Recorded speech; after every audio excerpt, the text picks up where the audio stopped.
am on a mission, and that mission is to slap people upside the head and wake them up and even make them hate me, if that's what it takes to get them to go examine what I'm telling them to find out that it's right. First of all, this needs to be said. There never was a war. How can you say that, Bill? Well, a war is when two armies are fighting. Politicians. Everybody complains about politicians. Everybody says they suck. Well, where do people think these politicians come from? They don't fall out of the sky. They don't pass through a membrane from another reality. They come from American parents and American families, American homes, American schools, American churches, American businesses, and American universities, and they're elected by American citizens.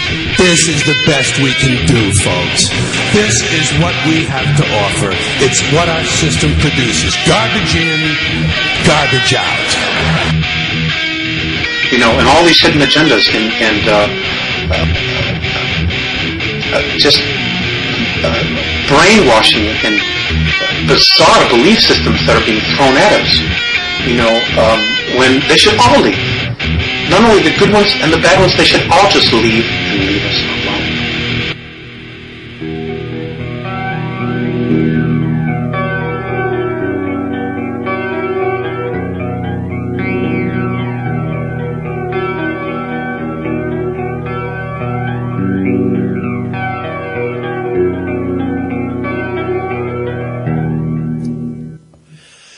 And happy Thursday, everyone. This is Just in Time on Just in Time. It is the 6th day of February 2014. And, yeah, it's been a pretty good day for me. Hope it's been pretty good for everyone out there in Radio Land. Radio Land. Sounds like a mystical, magical place. It's just radios everywhere. Stacked on top of each other, walking around. It's crazy in Radio Land.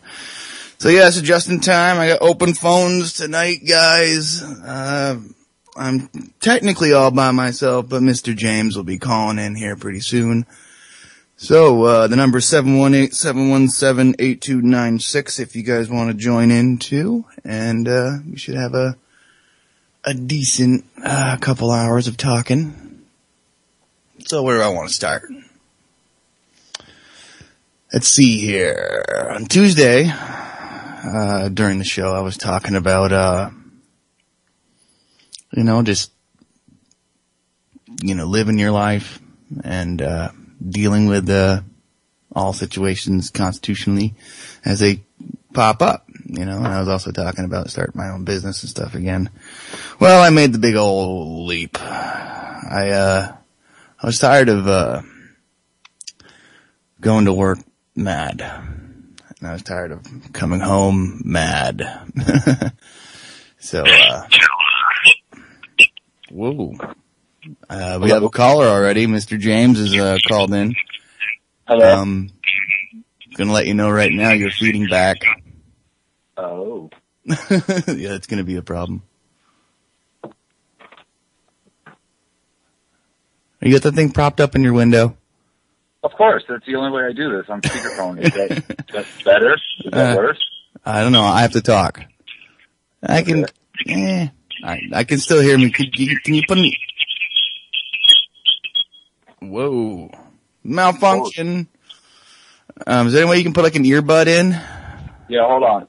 Alright, cool. I'm just gonna ramble while you do that. You could mute the line. Anyway. So I made, the leap. Whoa, more feedback. It's feedback day. I wanted to sing for a bit. Kumbaya. Actually, no, I'll do my Barry White. I'm dreaming of a echoless phone call. I don't think I'm feeding back anymore. That's good. Can you hear me? I can hear you. Can you hear me? Yes, I can. Awesome. All right, now we can start the show. Mr. James is on with us. Mr. James, woo! What's up, buddy? Okay, now I can't hear you.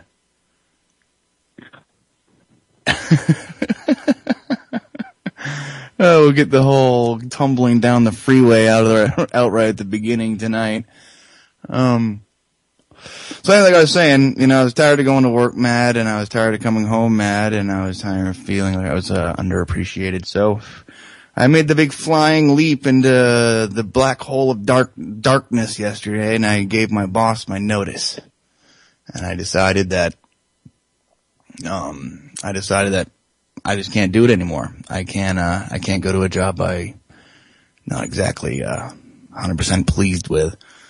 So in the idea of doing something for just live your life, it's like, you know what, I'm going to make that plunge, and I'm going to go into the next step of my life, and it's going to be start my business back up again. And I got a backup. I got a friend of mine who's a plumber. He got his own plumbing business, and I'm going to, be a little monkey wrench turner on the side while I'm trying to figure out and build my stuff back up from the ground up.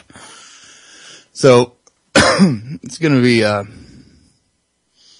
interesting road, but I need to make this a leap for myself, because if you're not happy with yourself and you're not happy in your life, then there's no point in really going along to get along.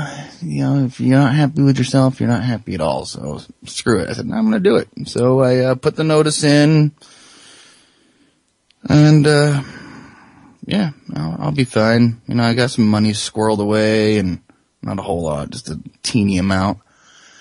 And but I still got my vacation pay coming in one big check, and I got like a paycheck coming today. And I got a paycheck coming next week, so that'll be pretty good. Oh, Mr. James is messaging me. He's not sure it's gonna work. I'm gonna message him back and be like, why not? We'll just have a little text session on air. So, all right, back to my rambling. This might be a really interesting show. Just me. So yeah, the whole business thing, I think people should start their own businesses. If they got a skill, and they know people that need those skills, then why not dive into it? You look on Craigslist. I look on Craigslist all the time, and there's always these odd job people out there, or like, mechanic shops or stuff like that, or just independent people saying like, I can do this, I worked here, I did that. Maybe not everyone can say, well, there's no jobs out there. Well, there are jobs out there if you really want to put forth the effort and really try for yourself.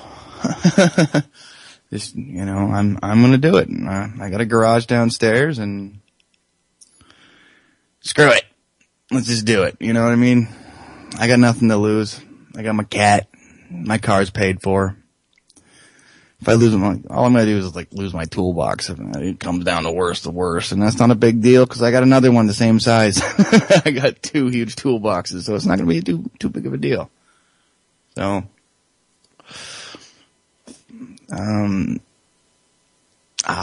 see, James is going to have a problem with his phone, because he can only, his phone's messed up. So, and he has no service where he lives, so I guess he's not going to be calling in, I guess. That's what I'm assuming. Which is fine. If anyone else wants to call in, 718-717-8296. Gonna try to wing it by myself, I guess.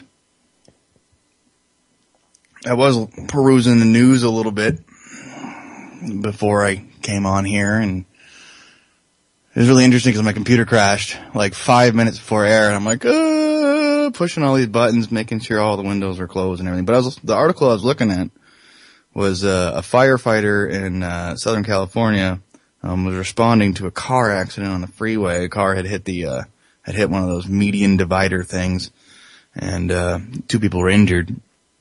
He had parked his truck, so he was blocking traffic a little bit because there's an ambulance in front of it. And, if anyone's driven in Southern California, it's people don't slow down until the blood hits the windshield. So a cop, CHP, pulled up and demanded that the firefighter move the truck, and then they had he refused, and the cop ended up arresting the firefighter. Now, does that make any sense? Does that make any sense at all? You got cops arresting firefighters on the freeway while there's an accident and there's, first responders there. And the cop decided, I'm going to arrest you because that's the best idea I had because you didn't listen to me. I'm surprised he didn't get tased, man. I'm surprised he didn't get tased.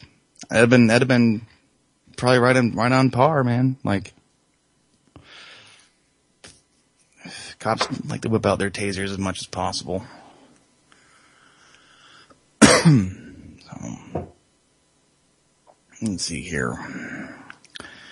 See, I'd actually be going through the news right now, but my computer is really, the news are just, like, it just be surfing the web and popping my little 2 cents in about this stuff. But since the computer already messed up once, I am not gonna risk it. So, I don't know how I'm gonna play out today now. Let me see, what can I do?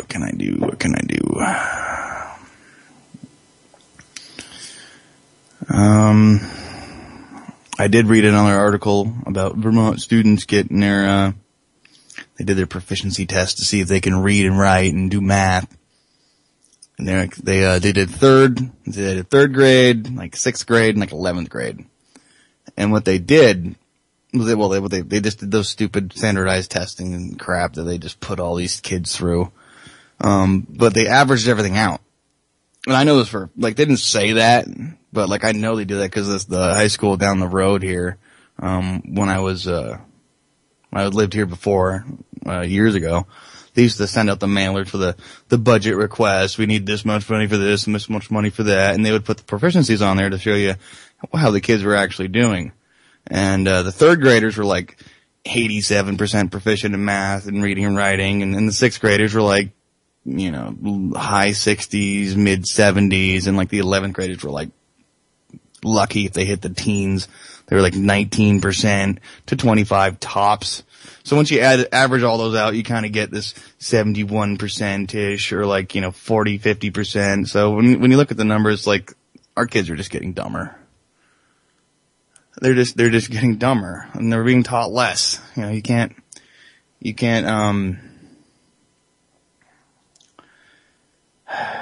teach to a test and expect these kids to be able to read.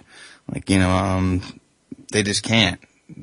They know how to answer, like, all they really know how to do is fill in A, B, or C, and they don't even have to write A, B, or C. They just gotta, fill in the freaking little circle, scribbled in nice, and they gotta, and it's funny because it seems like the kids are not even smart enough to,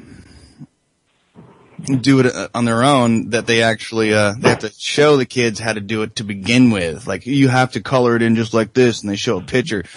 Don't do it like this. Don't do like half. Don't do 3/4. Don't make sure you fill it all the way in. It's just like, okay, if they're too stupid to fill in a freaking circle that you're just supposed to color in, then they already have problems. You can't teach them to, function on that test or function in reality. And I think we have Mr. James back. You back, Mr. James? I think so. Can you hear me? I can hear you. Did you have to turn the speakerphone mode off? Yeah, I'm just in a very awkward position, but I will sacrifice my body for art and music and, talking on the radio with you. I appreciate your sacrifice. We actually have another phone caller just popped in on the line as well. So, yeah. And who? I don't know. Who we got on the line with us? This is Desert Hawk. Hey, Hawk. How's it going, man? I'm okay. How about you, Justyn? I'm doing fine. Seems like got the tumbling down the freeway out like right at the beginning of the show. I don't have to wait till the middle of the end. Okay. Yeah, I was just thinking, don't forget keep your eye on the sky. I mean, I heard what you were saying earlier about how things are going, and on the chat they were talking about people on welfare and stuff, but it just amazes me that we're stuck in this conundrum of kind of like chasing our tails, and the dumbing down, so to speak, of people in general. But, yeah. You got it's like a huge contrast. We've got people that don't know how to really read and write in some ways. And on the other hand, we've got all this high-tech stuff that's coming out, but yet we're using petroleum fuel to go from point A to point B, but we can't go into space. There seems to be a misconnect there for me. I see what you're saying. There is a big gap in the middle. Yeah, exactly. Yeah. So yeah, the kids, today they can't fill in the circles, so they have to explain it to them, and then they're teaching the test to begin with. Meanwhile, they can't read and write because most of the time they're on their iPhone or whatever device that they're using. And that does predictive text and autocorrect and all that stuff. So they even have to learn how to type because, that looks like that's the right word, And it's just going to continually get worse. Well, Justyn. I've heard some places have even canceled cursive writing courses. Yeah. I was just going to say that. I mean, this is getting a bit beyond for me, but I'm just trying to pay attention to all of it and plan ahead as best I can. Well, if it ever comes down to, it will eventually come down to some kind of STFU situation. I don't know. None of us know what the magnitude of it's going to be. But these kids, these are going to be the ones that are bumping into each other out in the middle of the street trying to figure out what to do. And all we got to do is sit back and just let them knock themselves out for a while, and then we can reassimilate, I guess. Well, I remember Star Trek II with Spock and Kirk. Kirk asked Spock. He says, "Well, what are these cadets going to do in a real situation? I mean, in a real crisis situation?" And Spock, he says, "Well, as with all living things, each to their own natural abilities," and that always stayed with me. But I guess I'm gonna jump off here, and I don't got any breaking news really. Just sitting here watching all this stuff, and it's going to be interesting though. I've been thinking about this. They're talking about this new upcoming budget crisis. They postponed it from last November, and now it's coming up in, I think, 2 or 3 days, and that's going to be a fiasco. Oh, we're supposed to hit the thing tomorrow, I think, and then they have like one day or something. I was listening to John Stokes earlier today, and he was saying that like they're just gonna whatever they spent, like whatever they borrow on the next day that they're allowed to borrow or something is what the new debt ceiling is going to be, or whatever debt limit's going to be. And it's all bullshit. We shouldn't have a debt limit. We shouldn't have debt to begin with. Well, they've got the ability to print with the Treasury. They have the ability to print money interest free. So why hasn't that been done? Well, it's because it's not, because they're not working for us, man. There it is. They're not working for us, and Yep. that's been apparent for years, man. Like even when I was a teenager, you could tell, like I could tell that like I couldn't put my thumb on it, but I knew that like the system wasn't there to work for us. Yep. There's an instinct there. Yep. Well, heck, I'm going to jump off here, Justyn. I'll be listening. All right, thanks, Hawk. Feel free to call him whenever you want, dude. You bet. Bye. Appreciate it. Later. So, Mr. James. Yes, sir. So you're in an awkward, uncomfortable position, aren't you? Yeah, well, it's not really. You're not like stuck in the back seat of a Volkswagen, are you?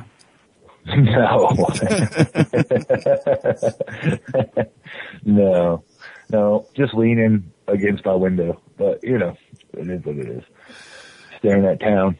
Yeah, well, it's not much of a town to look at. You probably see the whole thing. Yeah, most of it. So the interesting part, anyways. And the good side, because I don't have to stare what lives 2 doors up from me. So I'm thankful that you don't have to look at that either. Little inside thing, everyone on the radio is listening. So to kind of tie in a little bit of the dumbing down of the sheeple, and like my little new endeavor It's like, why aren't more people trying to grab a hold of their skills or sit down, like people that don't have a job, sit down, like, what can I do to like make some money?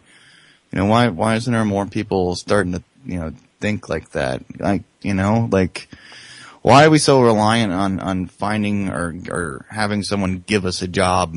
Why can't we make our own jobs? Like, get out there and do it on our own. Well, my personal opinion is it's probably one of the hardest things to do unless you already have money to start that endeavor. Like, if you're dirt poor and broke, there's no way you can start a business of any way, shape, or kind. You know what I mean? I mean, you've been through the process before, so they look at everything. I mean, they're right up your patootie. Yeah, I know. And there's forms and paperwork and permits and stuff. Yeah, I know. And forms and paperwork and forms and paperwork, and they want to know basically everything right up to your blood type. So for a poor person to do that, it's I would say damn near impossible. Like, that's one of those impossible feats in life, unless you sold enough crack on the street corner in a major city to start something, or whatever. I don't know. I just use that as the first thing that pops in. You make it sound like I got a lot of money. Like, all I have is a lot of tools in a space. That's my only real saving grace for this whole idea. No, and it's a start though. It's more than some people have set up for themselves. But I think I am gonna like implement some of these weird freedom style coupon discounts. If you're open carrying when you show up, you might get a 10% discount. Well, I wish we would have known about this 2 weeks ago, because we could have made you up some business cards and handed them out at the gun show, and that's a perfect place to start. You know what I mean? Oh yeah, but there'll be more. There's more gun shows. There's more gun shows. There's more things to do. But this is the gun show of the year. You know that. I know, it's the only one they put on, and well, actually, there's other ones, but they're just too far away to go to. Right. And it's not like people are going to drive they're not going to drive 2 hours to have their freedom oil change. Exactly. Yeah. Some of the questions I could like have like a questionnaire too, and I wouldn't have to get out too many discounts, because I could be like, well, who was the last? Can you name the last 3 presidents? Like, you get 2.5% off for each one you get right. And then, and can you spell their names? Let's see, G.W. Bush. That's not one word. What if you just put W? As long as you didn't spell it like, D-U-B-Y-A. Blaine, you're a stickler for rules, dude. I am. Well, it's discounts, man. It's all discounts. I'm really seriously thinking about, though, doing I'll work on your car free for life if you can show me the income tax law. That one would be perfect, because I'll get people flowing through the door for that. People don't want to pay for stuff, which is fine. Oh, yeah. I don't want to pay for stuff I don't have to either, but, when it comes to service and quality of workmanship, like, you can't put a price tag on that. Especially if it works the whole time. You don't have to bring it back. Well, now it's leaking and it makes all kinds of weird, bad noises.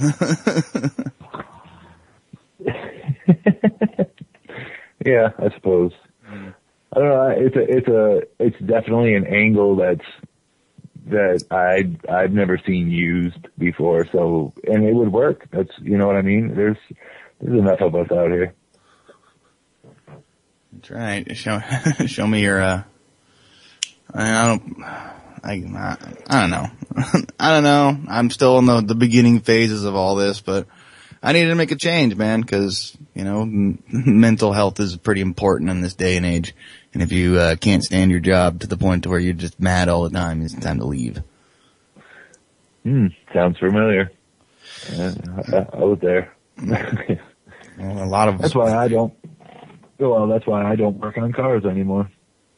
And soon it'll be fun to work on a car. It'll be like enjoyable again. But you know what's even more enjoyable about that is I have all the tools in the world that I need to fix a car, and you know, I don't have to worry about that aspect of it either. So it'll be nice. That's the one thing that I really despise about being a technician, automotive technician, is like we're like one of the service industry professions that require you to spend thousands and thousands and thousands of dollars on your own tools. And there's people out there, so we can make we have like 40 grand worth of tools and toolboxes just so we can pound out enough work to maybe gross 40 grand in a year. You know, and then you got people that like have their most expensive tool is a $200, gold plated pen, and they make 5 times as much as we do doing 1/10 the actual manual labor. Or no manual labor. Well, their manual labor, I'm talking picking up that stack of papers and moving it to the other person's desk so they can pick it up and move it to the next person's desk, See, yeah, I get you. Walking from office to office. Yes, you get paid per step. Well, okay, so if you want to go on that level, there's a pitcher that just signed a contract like a month ago now. It basically works out to be almost $30,000 a pitch. Wow. Something, or is it quite that much? It might not be quite that much, but it's like in the tens of thousands of dollars he gets per pitch, or I think it's 10,000, or maybe, it's between 9 and 30. I don't know. It's ridiculous, but it's in the thousands of dollars per pitch. That's and he throws probably 70 pitches a game. You know what I mean? Yeah, wow. It's ridiculous. And he pitches every 5 days. So. Yeah, must be a really hard job. And I understand that when you're an athlete, and I'd like to think that my listeners know that I'm not a sports guy. The only sport you're going to find me watching is got a really fast car going through the woods trying to avoid all the stupid people standing on the side of the road that signed a waiver so they could be there. And I know for a fact Mr. James here was actually one of them witnesses right there in the corner of one of them rally races. But when it comes to baseball and basketball and football, they're really great distractions for a lot of the people. I'm not against people having their outlet at the end of the day. Well, I'm going to have a beer and watch something that I don't have to think about because it's been 10 hours since I got up and I've had a really shitty day. But it's those people that have a former roommate who was a Celtics fan, or is. It's not like I don't know him anymore. He's dead. So he is a Celtics fan, and he's so bad to the point to where that's all he knows how to talk about. That's all he talks about. And, it's all he wears. He wears his, Celtics, jacket, his Celtics socks, he has Celtics underwear, he has Celtics shoes, and if he has something that doesn't say Celtics on it, he sews Celtics stuff onto it. That's just over and above obsessive compulsive to me. So, but these people, these athletes, I know it's a lot of work to stay in shape and up your game and all, but you're not worth millions of dollars to me. I'm sorry. I know they're entertaining to people, and then they're not worth millions of dollars to me. Well, the same thing with actors and actresses. They're not worth. No, they're not. The millions of, and musicians. No, not really. It's they were the lucky ones, really. And it's a very small percentage of the people that get to be those people. So, I don't know, the rest of them are just like us, living day to day, paycheck to paycheck, one season to the next. I get, to each their own. I'm a capitalist, so if they can make millions of dollars doing it, I just don't think they're worth it. Well, really, I mean, exactly. It's it comes back to, something that I was talking about with somebody else just earlier today. It's money is and we talked about it recently, I think the other night actually. It's just money is just, that's what drives everybody. you know, and it's just like, it's a damn shame that like that has to be what drives everybody to do better in life. You just got to get up and over the next person instead of, and you know, and let me just preface the next bit by saying I don't believe in like hippie ideals and like, you know, the communal peace, love, and everything will be all right ideal, but I definitely do believe in helping your neighbor out, you know, and helping the next guy along. If there's something that you can help somebody with, like, you know, by all means do it, because that's the only way we're all going to get anywhere. You know, it's just silly to like put out tons and tons and live your day to day. Like I know somebody that you work with that if his team loses in the summertime, he's pissed off the next day, isn't he? Oh yeah. Makes for a whole day of, I don't really care about the Red Sox, dude, for me. I know you're a big Sox fan, but you know, if there was, I'll be all straight honest. If there was any team that I would have to, if I was going to root for a team, or even if I was going to go to a game, I'd go to a Sox game, but I don't live my life by it. And then he does. And, you know? Yeah, exactly. Which is definitely I don't know if it's like that psychology manual there of mental illnesses is classified like, you know, obsessive, you know, baseball watching as a as a mental disability yet, but I think if your team losing the night before causes you to ruin everyone's day the next day, that's some kind of issue that needs to be dealt with. I would say that's narcissistic is what that is, because you believe so much in your team and in your belief that you help this team in somehow it'd probably be narcissistic is what I would think. Just as a side, you know, shotgun psychologist, so to speak, sitting there in the seat. I don't know. What do I know? I don't know. I'm just a little dude over here, and well, I'm not like a little dude, but like I'm just one guy doing this thing in my part of the world, and that's like just what it is. You know what I mean?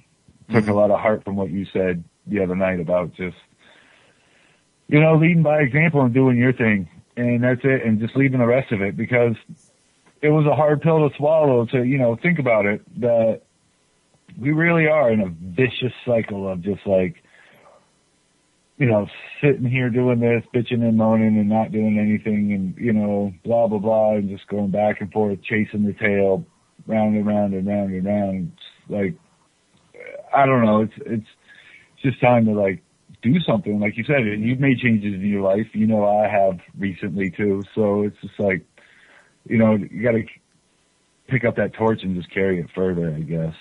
It's something that I've been thinking about since we had our discussion the other night. Yeah. Pick up the torch and run with it, because you can't expect someone to hold that torch for you. There's, you know, it's like there is no, like a lot of the, I'm not gonna lump anyone. There's people in the in the various listening audiences across the entire alternative media spectrum, you know, from all different walks of life, and they're just waiting for someone to step up and tell them what to do. And yep, that's definitely the wrong way of going about it. Like that's the only thing I can, definitely it's the wrong. Like there is no lone voice in darkness that's gonna like be all, you know, speak all. There's truth. no Moses out there. There's no Moses out there. You know what I'm saying? Mm-hmm. There's no Moses in the dark to gather all his flock together. You know, okay, so last night I was floating around on YouTube just to pass the time. And I started watching some George Carlin videos, which are always uplifting and awesome to watch and listen to. Am I wrong? No. Mm-hmm. No. Oh, dude, so then, just gonna say, like, right after my little breakup thing there, and I was having issues just getting through my day, and I was on Shoutcast on my phone, and I was just trying to find something other than the media outlets I was listening to at the time. And this was like almost a year ago now, and I was like, I can't listen to any more doom and gloom. I can't just listen to music either. And I actually found a channel called Carlin Radio. It's gone now. It's not there anymore. But it was all George Carlin all the time. And like some dude like set up his computer and had all these different clips in various like Carlin shows, and it was very uplifting. That's what helped get me through, because he is, I don't know, he's a word magician. He was a wise man. He was a wise man and was a wordsmith. Like, right. He fought with words, and he knew exactly how to use words to his advantage. Like the word fuck. Like, that was his, like, you know what I mean? Like, that was a thing. But, so, I was watching that, and then I was feeling pretty good about myself, so I was like, all right, let's go check this out. And I rewatched parts of that video you sent me a few weeks ago. The rebroadcast of the laws and everything. I forget the name of it. You know what I'm talking about? Yeah, I think so. Yeah, the one decently. Okay, yeah. So I was watching that, and then I got distracted on some other things.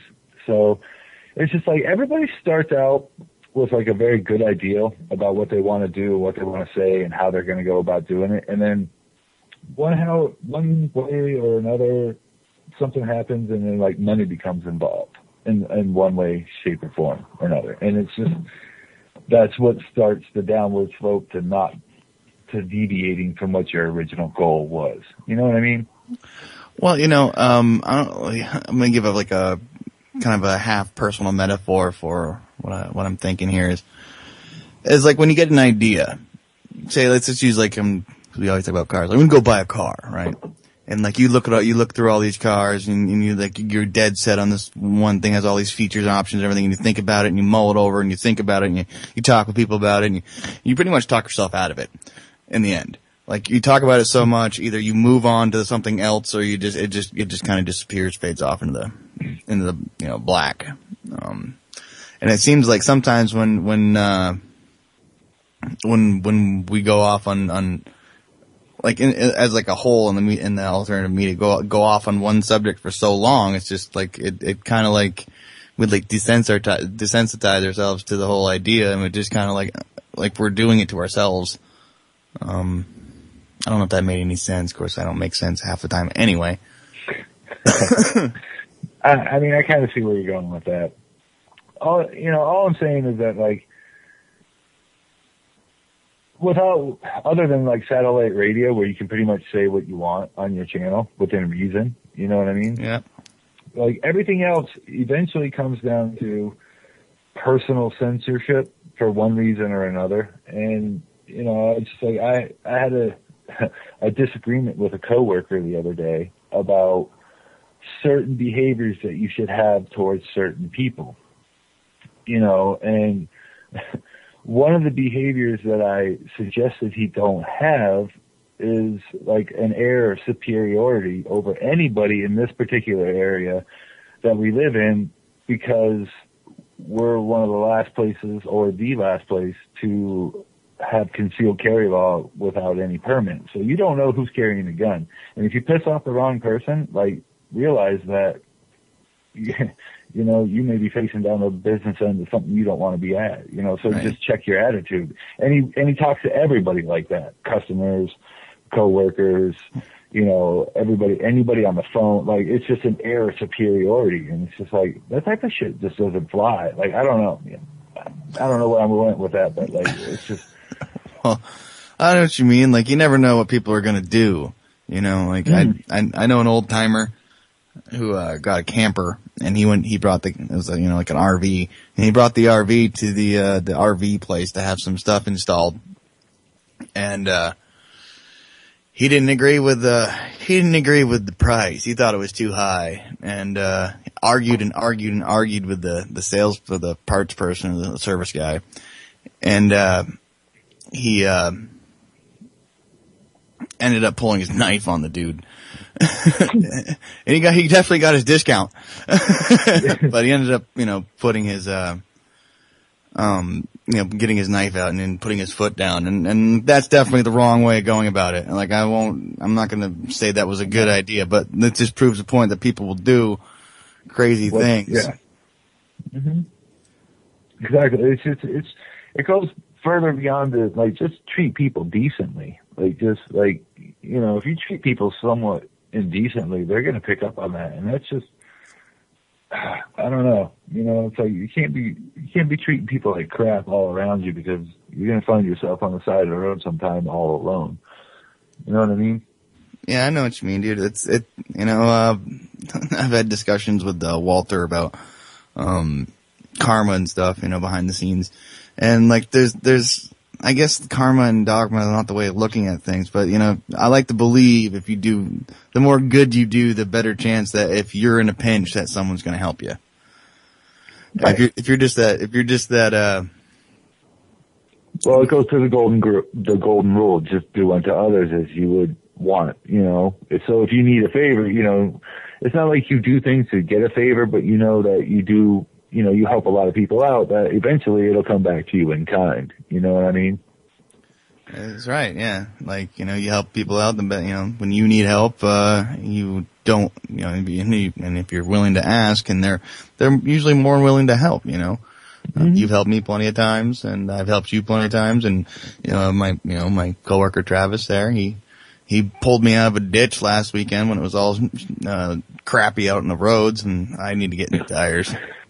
But he pulled me out of the ditch, it was like 9:00 at night, and so yeah, I guess it depends on who you choose to help out, really, to a certain extent. I try to help out everyone that I can, unless they've screwed me over in the past, or they're known to have screwed other people over, because when you live in a small town like this, it's everyone. In a small town. That's what I was talking about. Small town Vermont. We have as many residents in this whole state than like 3 blocks of LA, But at least we have like 6 times the population of Canada. I swear we do. Oh man. So is there anything else that's on the tip of your tongue for tonight? Hold on. They must have been. You gotta stop getting them cigarettes that have the bones in them, man. Like, I roll my own. I get to pull the bones out as I roll them. Oh, dude, this is funny. When I was talking earlier, I was perusing the news just in case I'd have some, so I can have some stuff to talk about. And I came across this story, and it was kind of, I don't know how to put it. It's kind of funny, kind of not funny at the same time. There was a school in, I think it said Northern California. There was a high school. They were recognizing a Black History Month, and they had to do a formal apology to everyone for their slightly racist lunch menu because on the lunch one of the meals was they had to apologize for putting fried chicken, watermelon, and cornbread on there, and I was like, "Are you kidding me?"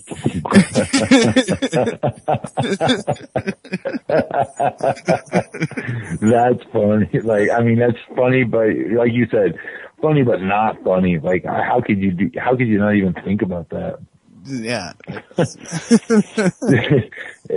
It's just like, like today. Like, you know what happened here yesterday, right? Did you get out of work early or anything yesterday because of the weather? Oh no, I never get out of work early, dude. Yeah, I know you don't, but like, I just had to ask just out of politeness. You know what I mean? Yeah, it took me 45 minutes to get home. Yeah, and that's like normally a 20-minute ride. So, so today, like in the aftermath of all of that, I was on my way back from Waterbury after dropping a car off. And, we jump on the highway at exit 9 in Middlesex. And, I'm sorry that no one else out there knows exactly what I'm talking about, but look at the map. He was on the interstate. Doesn't matter. So I hopped on and I saw 4 accidents in the span of a mile. And one of them I think I saw the car that passed me just as I got on the highway hit another car further up. And the woman had the iPad on the dashboard of her Subaru wagon. Like, how you can get the iPad covers that folds into a triangle so you can just like it's self-standing, whatever it is, you know. So it's like it's a stand essentially. Right. Yeah, and it was on her dashboard. She was fucking with her iPad driving on the road with, and the right lane, granted, was clear pavement on the tire tracks, you know, and the left lane was pure snow cover. And I think she ended up rear-ending a Prius, maybe. I don't know. Like, I don't know. It was just like, are you serious? Like, people to me are like, how, like, unfucking plug for just a little bit. Like, you may be able to get away with that in the summertime, granted, because, like, the roads are dry and your car will stop. But, like, you know, this wintertime, we just had 10 inches of snow fall out of the sky. Like, pay attention to the road. Like, unplug. Like, it's just like, it's ridiculous to me that people can't unplug for that long, you know, like ignore their kids, ignore driving, do everything because they have to be on their friggin' iPad or phone or whatever it is. It's highly irritating to see something like that on even like a dry normal day, but like on a day like today, you know, I don't know. It's just like you said, like people need to unplug. Like you need people out there when you're driving behind outside. When you're driving in your car, you need to pay attention to the other cars on the road and the road. Cause you know, if the road's not underneath you or you're stuck in someone else's car, maybe, playing with your iPhone or text messaging or even changing the song because you've heard it a million times and you're playing it through your like stereo system. Like you don't need to do that when you're doing 70 down the interstate. Like that's probably the worst thing. And I would like to see a stat that shows how many like minivans, you know, cause minivans these days have like DVD players under the driver's seat. Like the Subaru Tribeca has it right on the driver's seat. Yeah. And, they got the 7-inch screen and the dashboard, and then you can get the headrest and stuff for the kids in the back, cause Lord knows you want to put on like Teletubbies or something so they can shut up while you're trying to, you know, drive down the road, because while they're, you know, if they're not, you know, quiet and watching their thing, you can't text your boyfriend or whatever while you're driving down the interstate, cause that's just more distraction. It's bad enough you got the phone in your hand. And I want to know how many of these DVD, TV-ready equipped vehicles have car accidents compared to how they were before. Like that'd be a real interesting little stat to look at. Because almost all minivans, I know you have the option of actually putting those things in them now. Yeah, they come factory. You can get like dual DVDs, single DVDs, like the rear of a minivan is like its own little comfort zone from the front. It's ridiculous. It's like, I don't know, it's like unplug your Game Boy or whatever and you go right into the van and you can plug into like the auxiliary jacks they have there and plug it into the screen in that thing and keep your headphones on and keep playing your video game till you get to, you know, like the airplane, and then you watch a movie and then you get off. And it's just, the whole digital, like all the time, every time, like my 17-year-old is a prime example. Like just pull your head out of the computer for like 15 minutes and go breathe some fresh freaking air. Like go outside once a day, please, other than to walk to the bus. You know what I mean? I find it frustrating that people can't just unplug for a little while and like, you know, it's like I said, like earlier, it's like, I'm going to try to do a lot more here by leading by example and moving forward and just like being done with like, I may like shut my phone off. Like I've been thinking of just shutting the damn thing off. It would suck, but you know, it's just one of those things. I play on my phone more than I do anything. It's like another gaming device more than anything. I think the first like little handheld PlayStation thing was about as big as my phone is now. You know, it's like, it's ridiculous, dude. Right. I don't know. I know, dude. And it's just like you're saying, being sucked into the world of these portable devices. I had to go down to the stupid family dollars all over the place. I had to go down to the Family Dollar, which is just like a general store. And I went in there, and I was looking for... No, wait, hold on. It's not like a general store at all, because where we live, we have real general stores. Okay, I give them it's like a regular store. It's like it's where you go buy cheap shit because it costs like $1.50. It's not a general store where you can buy like... Yeah, no. Okay, well, I'm going to say, okay, I'm correct. It's not like a dollar store. You went to the store to go buy cheap shit. Okay, I went down there to see if they had one of those car kit things, so I could just, again, play phone. Like, guys, I don't have any CDs anymore because I lost all those over the years, or they're broken. But I have a lot of music on my phone, my old phone. So I was just gonna, use that as a media device. So I wanted to get one of those little car kit things, the little tape that you stick into the tape deck and plug it into your whatever and play whatever. So I'm in there walking around looking for one of these things. I'm thinking to myself, like, no one's going to have one of these, but if anyone's going to be the cheap shit store downtown. So I went down, I'm walking around. And then as I'm walking around, this little short lady walks in with this, like, I don't know, like, he must have been like a 13-year-old man-child. And this kid was walking around with one of the Nintendo DS 3D things. He didn't take his eyes off it. He's like walking around the whole store. He's like multitasking. He's like got some weird like chip, like GPS to follow his mama around, but he's never looked away from the screen. And that bugs me. I see that all the time. Like, not only are our schools making these kids stupider, but like these gaming systems they're just sucking them right in. And they have no sense of time. They have no sense of where they are, what they're doing. And this kid was huge. I mean, this kid. Of course he was. He ate McDonald's and Mountain Dew all the time. I felt sorry for him, but like again, and then I was starting to get like kind of a little irritated with his parents. It's like, how can you let your kid do that? Like how can you let your kid like be that obese? The kid weighed more than I do and was like 3 inches shorter than me. Like I weigh like 185 pounds, and like I'm not really a fat dude at all. But this kid was probably like 5'6" or like 5'5", and I swear he must have weighed like 210. 220. And like if he had to run if he was trying to cross the street or like he would get hit by a car for two reasons. A, he's looking at the frickin' Nintendo DS while he's frickin' walking, and if he did notice, he wouldn't have enough energy to like move himself out of the the big metal projectile coming towards him. And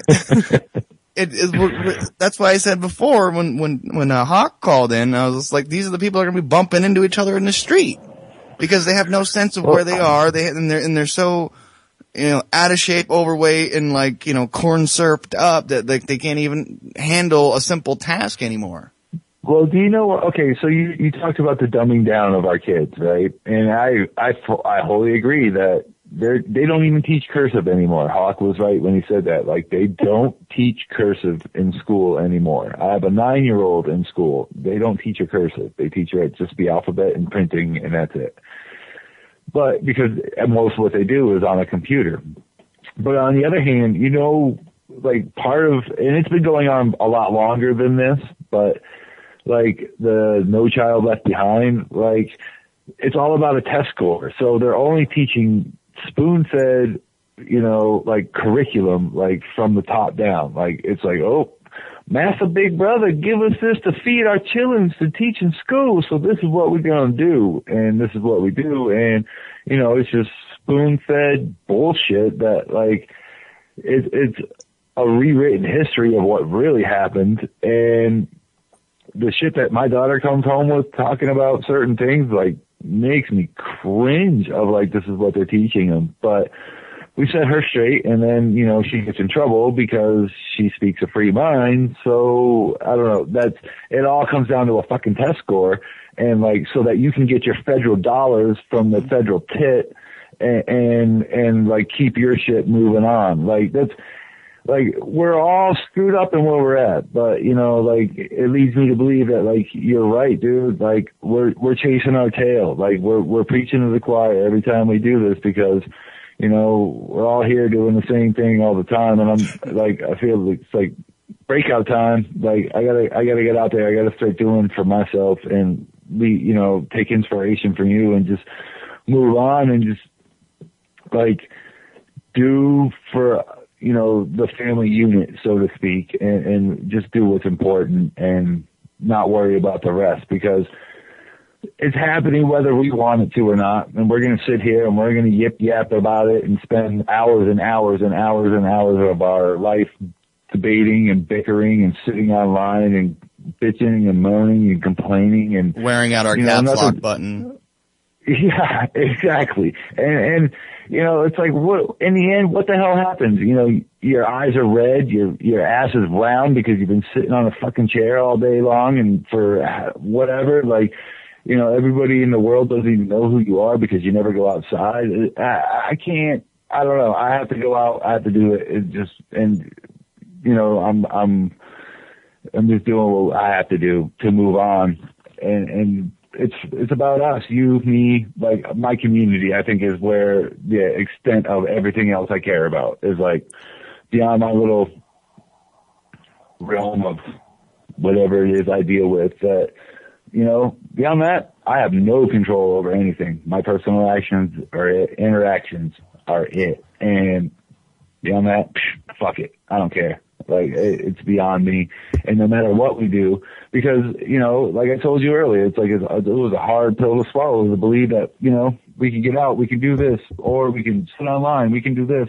It's like nothing's getting done either way. So, just live for yourself.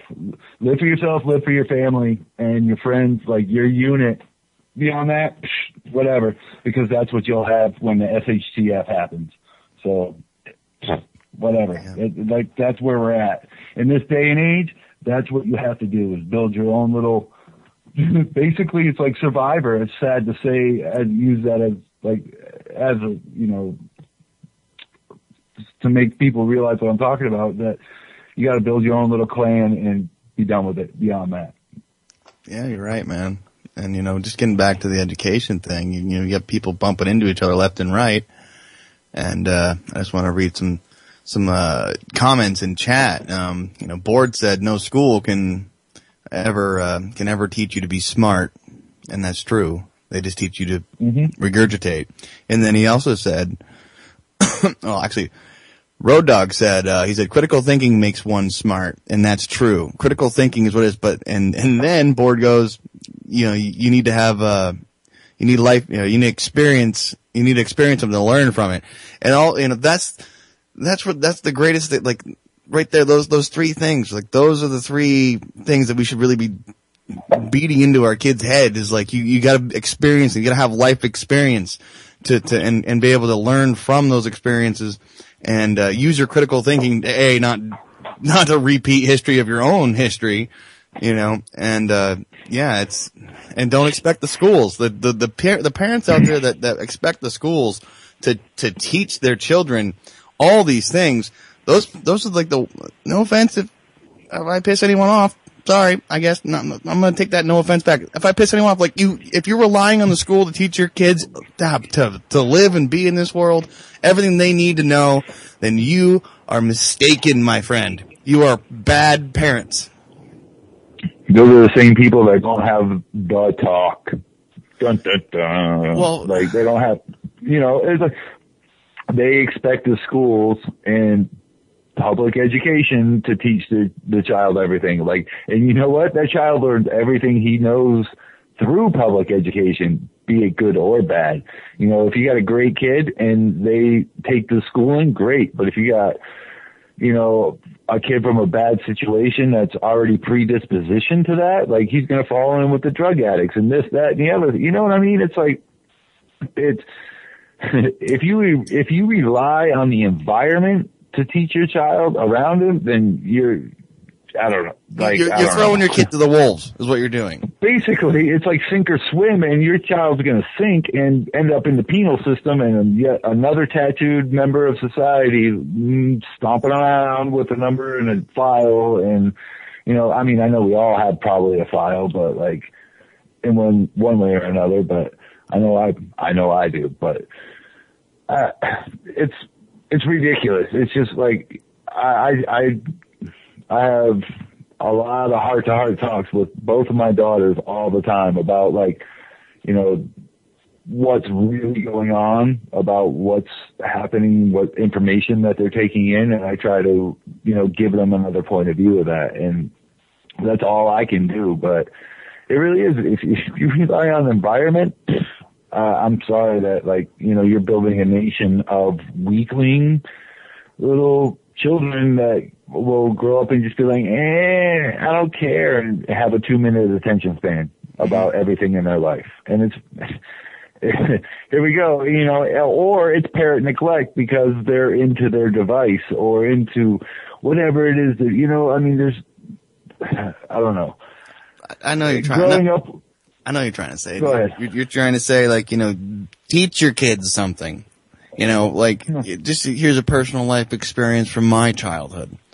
My parents split up when I was 4. Yeah, when I was 4, 1986. And I would spend every other weekend with my father up until I was about 13 or 14. Then I spent all summer with him. Now, my father, who's been on air, he's an electrical engineer and a radio technician, and he was always on call for his job. So whenever I was with my dad, and this is before, like, super internet like we have now. This is, you know, back then my dad still had terminals set up in his house, which was kind of funny because he had his own little mini mainframe. He was proud of it. And he's definitely, my dad is Mr. Geeky Nerd Guy, and I love my dad. I love my stepdad, actually, too, just to throw that out there. Just so, you know, one thing's, like, you know, I have a real great relationship with my entire family. We don't always agree on everything, which is perfectly healthy. But when my father was on call and I was with him, I would go with him on all the calls, and sometimes it would be like 8 hours so we were gone, and we would go to all the radio towers, and he would explain to me how these relays worked and how the delay worked for the radio towers, and like what he really did, and to the point to where, you know, I learned a whole lot of different ways of thinking just by hanging out with my dad while he was doing his job. And now, my dad, when he was growing up, he grew up on a farm. And what did you do on the farm? Well, you went to school, then you came home and you worked on the farm, and he was with his dad and his brothers and his sisters. And they all had to learn the hard way how to fix everything. And it was all about life experience. Again, no book can teach you how to do something with, you know, until, like, you don't really, you know, like, it's hard to take it from a book and then try to apply it in the real world. It's easier to take your real world experience and apply it to the knowledge you read out of a book later. Exactly. Dude, I was homeless for probably 3.5 years total of my life. And, like, the life experience you learn about, like, where you learn you can get a free meal, where you can sleep safely, where you can't sleep safely. Like, that, to me, that's like the school of hard knocks. That's the school of life. And, you know, granted, I was on tours in there and, you know, traveling up and down the coast, both coasts. And it's like, you get life experience and, like, applying that to my experiences of what I'm going through now with taking classes. Like, it's a real funny thing. It's like, I have, like, a leg up on, I feel personally, not that I feel better than anybody else or I am better than anybody else, but I have, like, a life experience that doesn't compare with, like, some things. You know what I mean? We all have our own unique life experiences, and it kind of goes back to that douchebag that talks down to everyone that you were talking about earlier. Like his he's never gonna get ahead because his life experiences, he's better than everyone no matter what. Like, he just thinks I'm great, my life is awesome, and you guys suck, and I don't, you know, I'm better than you, and having a certain positive kind of outlook when it comes to life experience, like what you do with your life and how you interact with others, was what makes you an individual and what really brings out your true colors, I guess. I know a lot of people have had really shitty childhoods, and they turn out of one of two ways. I've noticed over the years is either they're really bitter, pissy people, or they work doubly hard trying to make things easier or better for other people's lives. You see, like, it's, I don't know how to word it. No, you make perfect sense. They either fall into the trap of the cycle that they're in, or they break out of that cycle and move on and do something better with their life and set their children up to succeed as, they didn't receive. Which is, like, what goes back to what I was saying earlier. Like, you just got to worry about your own personal little things at this point and do what you can to take care of those that you care and love the closest to you. Because beyond that, like, we're in a spot, dude. Like, we're screwed. And no matter what we do, we're screwed. And so we just have to do what we can to set up our people for the future, or if not ourselves for the future, at this immediate time. Mm-hmm. Yeah, hang on a minute. I'll be right back in like 3 minutes. 3 minutes, all right.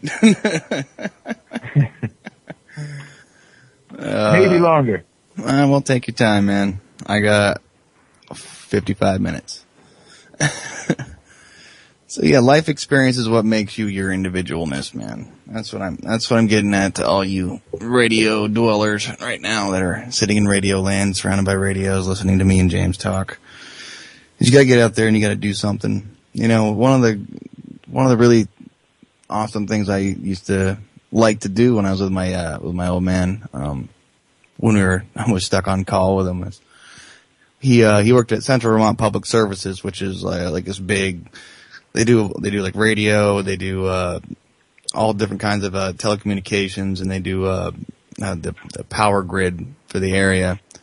And what was really cool is in his department, like right off his office, there was this huge like kind of warehouse room with all these little things. And I'd walk around and I'd rummage through all these old radio boxes or these power boxes, or I just find these packets. And I used to do this all the time when I was like probably 10. And you guys probably think it's really stupid and funny at the same time, but those are like the phone jacks that go into your wall. And they used to, I'm not sure if, I haven't seen one forever, but I mean, I have seen one, but like I haven't seen the packages of them, and they come disassembled. So what I would do for fun, kind of like a little mini puzzle, is I'd grab a bunch of these and I would just sit there and open them up, and I would, wire them all up because they have, wiring colors, and I'd show my dad and he'd be like, that's right. And then just to kind of help out, that right there, I think really made my dad feel proud of like how he was raising me when I had time with him, and because I would try to do these things. I'd make a point to start putting stuff together and making stuff. Nowadays, it's actually kind of a weird, dual, experience for my father, because growing up, when I was a kid, we didn't have all the internet and all that stuff, or cell phones. Like, he had a cell phone, it looked like a brick with like a freaking fishing pole sticking out the side of it. And nowadays, my little brother, he's going to turn 18 this year, and he's stuck on devices. And that the time my dad has with him is very limited, and my little brother isn't willing to go out to the cell towers and everything he's working on. Like, he just doesn't want to go. He has no interest in any of these things. So the time, and because my brother lives with my father, that precious time that you have with your children isn't really there, because they just live there in the house with them all the time. That was one of the reasons why it was kind of a plus side of my parents kind of breaking up back in the 80s. It was because when I was with my father, it was always quality time, and when I was at home with my mother, it was just I'm there. And it's not anything bad about my mother, but I'm just saying it was just like I'm always there. It's you kind of take that time for granted, and it was really, I don't know, it's weird because my father doesn't have, like, I was always interested in everything that he wanted, like he was doing just with his work stuff, and he was really wanted me to get involved with it to the point to where he was teaching me Morse code. He wanted me to get my ham radio license, and I took the technician's test in like 1994, failed. But it wasn't because I didn't do the Morse code right, it's because I couldn't hear all the spaces, like, cause, there's so many dots and then there's a gap, and then and then you have to answer questions about the Morse code that was played to you. And my dad went over my test and was like, you got everything. You wrote everything you wrote down was perfect. The problem is all your spaces are wrong, so you couldn't read what you wrote, so you couldn't answer the questions in the end to get your technician's license. And I never went back and tried to get it. But I just, my little brother wouldn't even be remotely interested in doing anything like that. He'd rather sit in front of his computer and play Minecraft. He's a 17-year-old big baby, and I guess he'll just always be that. It's sad. That's the new generation, my friend. Like, that's it. They depend on the computer for entertainment and as their sole outlet for interacting, because like you can hop online with all your friends and play like Call of Duty, so to speak. You know what I mean? And form like a little platoon and go out and blow shit up. You know what I mean? Like that's the way they interact now. We used to go out in the woods and play guns with like fake guns that looked real. Or even stick war. Well, I used to cut PVC pipe up and duct tape a grenade launcher to the end of my M16 that was painted black. Yeah, you know what I mean? It's like I look like one of my G.I. Joe character guns that I had as a kid. But like, that's the way we used to play, and now it's all digital and keeping it in. It goes on to keeping you in your house, keeping you in your basement. Like, I don't know. It goes on to like part of what we do for our little yearly thing that we do here that we're going to do this weekend is like to get us all together and hang out and have fun, and plus blow holes in a bunch of targets. That's always fun. But the digital entertainment world, I'm into it. Don't get me wrong. I play a lot of Xbox because I got time to kill, because it's 15 below outside and I'm not doing anything outside. I'm sorry, but like my nostrils freeze together. I'm not going outside. It's not happening. But so I play a lot of Xbox too, but I don't know. I'm of the age where I guess I understand what I'm doing and the kids don't. So right, they think it's real. They think that's life right there, Yeah. And there is, there are games that are more productive than other games. Like the Call of Duty games, or let's just lump them all together. The first person shooter games where you just run around shooting each other online with all your friends, talking shit, talking smack to each other.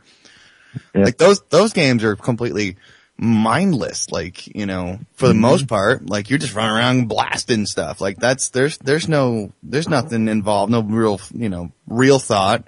And it's the only thing that actually comes creatively out of those games is the shit people say over the microphone to the other people. That's like the only creativity that happens in those games. Now, like the other, the role-playing style games, even ones that are partially first-person shooter, like the Fallout series.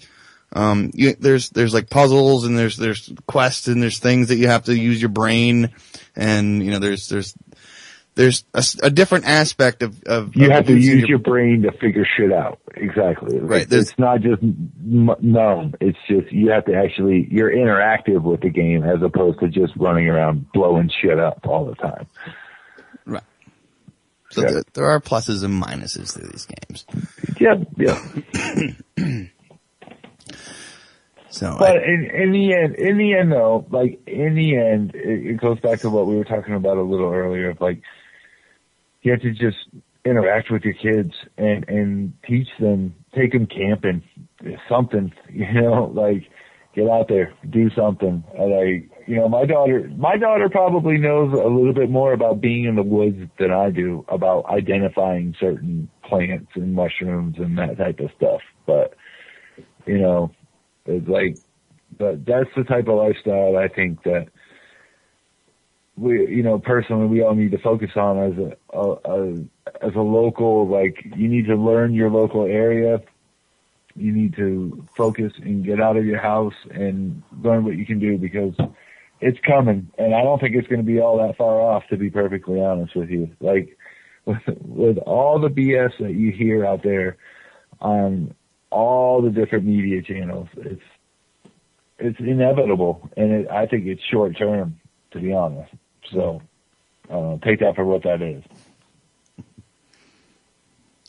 So really the moral story tonight's show is go out and teach your kids something. That should be like a goal for every parent. And yourself. If you're not a parent, then teach yourself something.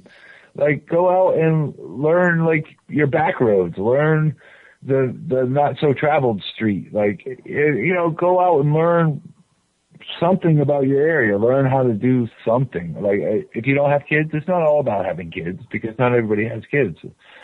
It's just go out and teach yourself something. Like, if this scenario happened or that scenario happened, what would I do? What do I have? Like, where am I at? What can I do? How am I gonna get herded into a military vehicle because I'm a mindless person and like I'm just gonna be like, I have no other skills, so I'm just gonna follow these people and get herded to a death camp? Not for me. No, thank you. Like,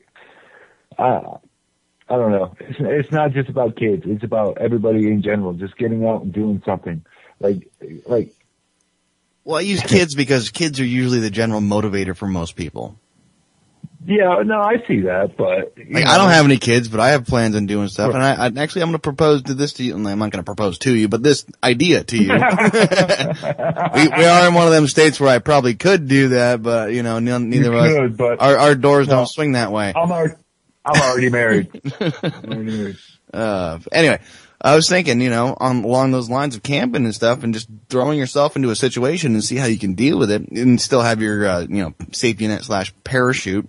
I was thinking that, at least for myself, one time, like for one weekend, like this summer when it's warm, and I got to do that shit now. Go out camping, but just bring our knives. That's it. Okay, so I'll take you one step further, and I'll take you up on that offer. Let's do like half of the long trail, a quarter of the long trail, as much as we can do in 2 days. We could do it takes 3 weeks to do the long trail end to end, allegedly, but we could do a couple of mountains with just our pocket knives. We could survive, dude. And no phones. Of course not, dude. I tell you what, I'm halfway tempted this weekend to hang my phone from a tree and blow a hole through it. Like, with whatever weapon I choose to shoot it, but like, I'm half tempted to, because I'm so sick of it. I am so just fed up with just like everybody in their little world and their little cliques just talking with their little friends, and it's like high school. It's like grown up high school. I'm tired. I don't know. Well, if we do end up blowing a hole through your phone, the last thing we need to do on your phone is download a picture of a target and at least leave that on the screen first.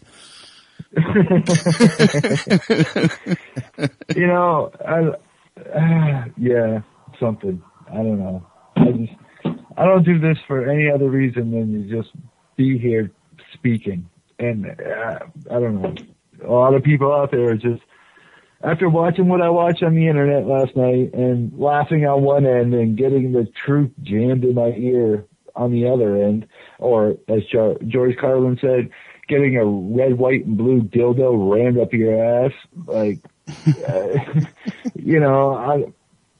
I'm tired of that shit, man. Like, you gotta just, part of what it is go off the connectivity to your neighbor, to your community. And, your online community is one thing, but no offense to anybody, but what's a guy in fucking Utah or Nebraska or Minnesota or Texas or Arizona, what is that guy going to be able to do to help me out if this shit hit the fan tomorrow?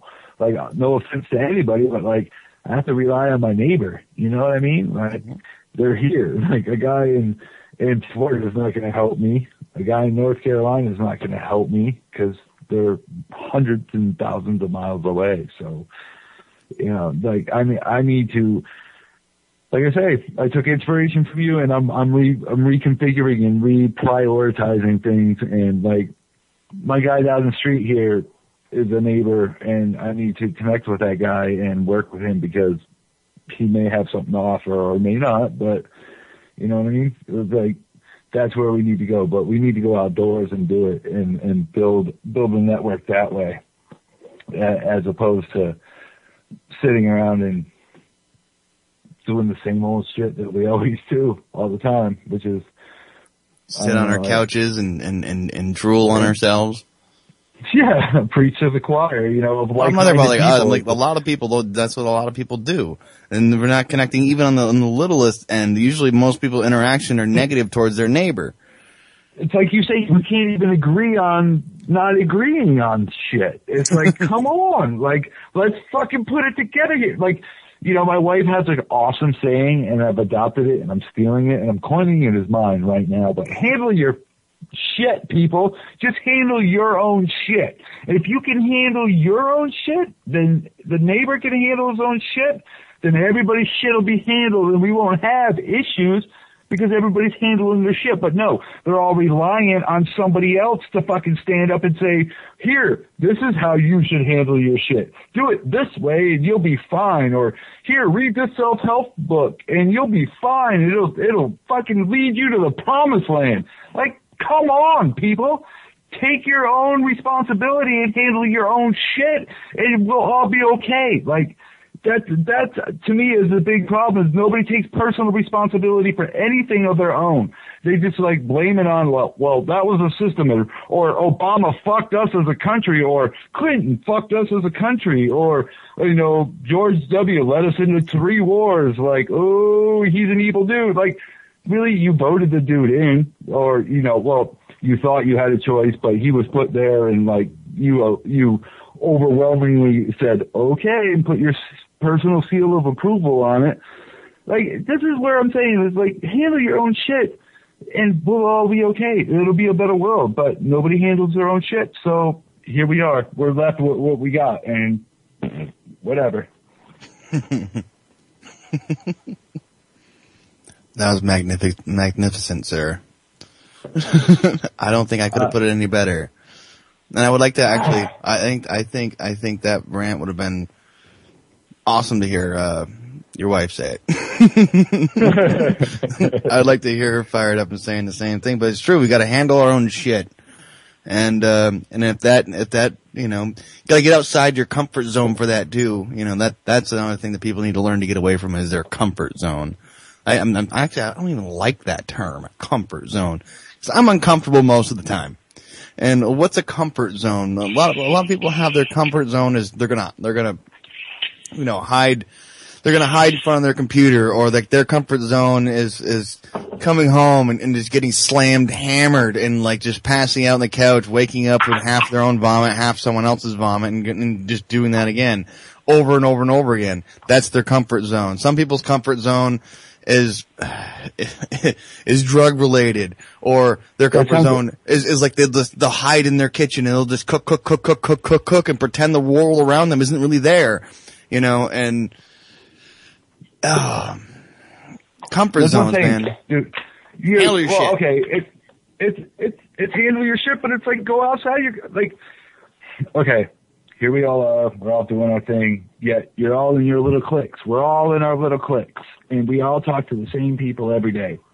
Like, I know that you stop at the same stores that I stop at, so you see the same lady every day. You know her name. You say hello. Like, we're all in those little worlds, and those are the worlds we need to concentrate on. Like, everything else that we bitch and moan about, like, we bitch and moan because, you know what? We know the truth, and we know that after our conversations, I believe for the last couple of weeks, it's a vicious cycle. We're screwed no matter what we do, other than, you know, bad things, which nobody is advocating. Here we are. So if you handle your own, and I handle my own, and she handles her own, and he and she and they, and everybody handles their own, and moves towards like a conscious goal, like loosely, I think that we would actually make strides, because there would eventually come agreements out of some of that stuff, I think. But I don't know. It's like you say, we can't agree on anything as it is. So here we are, a movement of people that sit in their fucking houses saying, hey, yeah, we know the truth, but Yeah, It's almost an oxymoron. We're in a movement of people that don't move. Exactly. I'm in a constipated movement. It's At least the bowel movement happens every now and then.